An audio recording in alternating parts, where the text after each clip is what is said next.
Hello friends and viewers, আমি রিতা আর আমার রান্নাঘরে আপনাদের সকলকে স্বাগত। আশা করি আপনারা সকলে ভালো আছেন, সুস্থ আছেন আর আমিও ভালো আছি। আজকে আমি যে রেসিপিটি আপনাদের করে দেখাচ্ছি সেটি হলো পটল কাসুন্দি।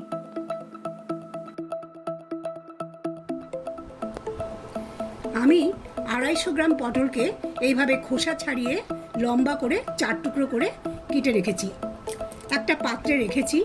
এখানে আমি দিয়ে দিচ্ছি 2টো পেঁয়াজ কুচি, 4-5টা কাঁচা লঙ্কা কুচি,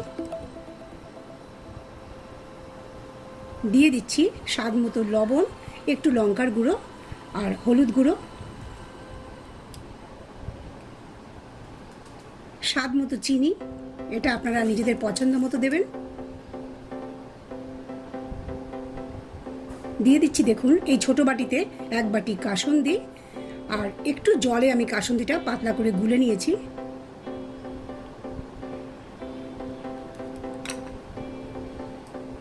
আর দিয়ে দিচ্ছি সর্ষের তেল।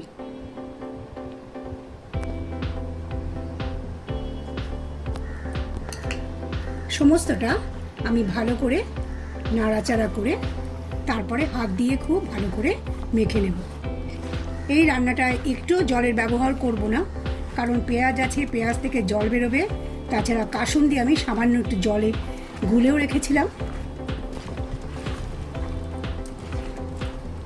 এবার আমি হাত দিয়ে খুব ভালো করে পুরো জিনিসটা সুন্দর করে মেখে নেব।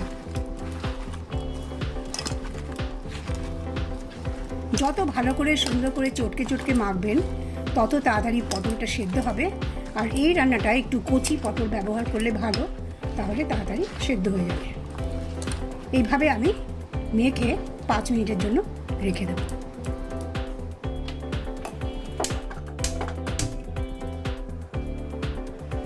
যে পাত্রে আমি মেখেছিলাম কড়াইতে, সেই কড়াইটা আমি বসিয়ে দিলাম গ্যাসটা জ্বালিয়ে। এবার আমি 5 থেকে 6 মিনিটের মতো এটা ঢাকা দিয়ে দেব, আঁচ কমিয়ে। 5 মিনিট পর আমি ঢাকাটা খুলে দেখে নিচ্ছি।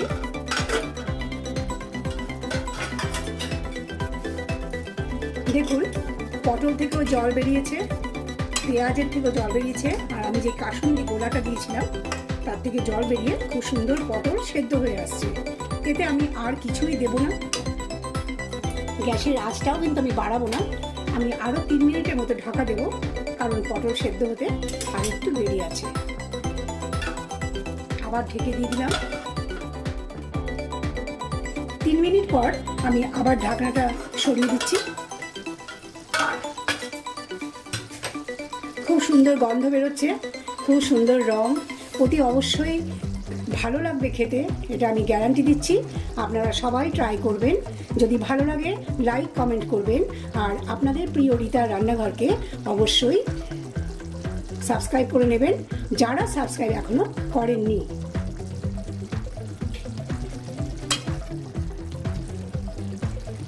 পটল সেদ্ধ হয়ে গেছে। আমি এতে কোনো ঝোল রাখবো না, কারণ আপনা থেকেই ঝোলটা বেরিয়েছে, আমি জল দিইনি।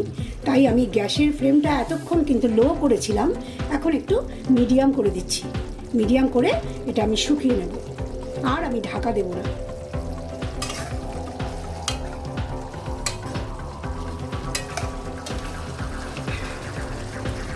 সব শেষে চাইলে আপনারা একটু ধনেপাতা কুচি দিতে পারেন।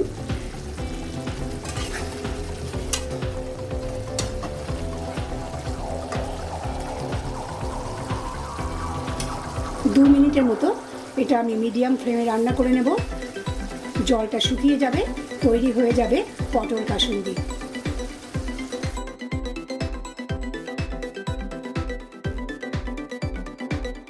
ঠিক 2 মিনিট পর আমি গ্যাসের ফ্লেমটা অফ করে দিচ্ছি। রান্নাটা আমার হয়ে গেছে। পটল কাসুন্দি একটা নতুন পদ, বন্ধুরা অবশ্যই ট্রাই করবেন।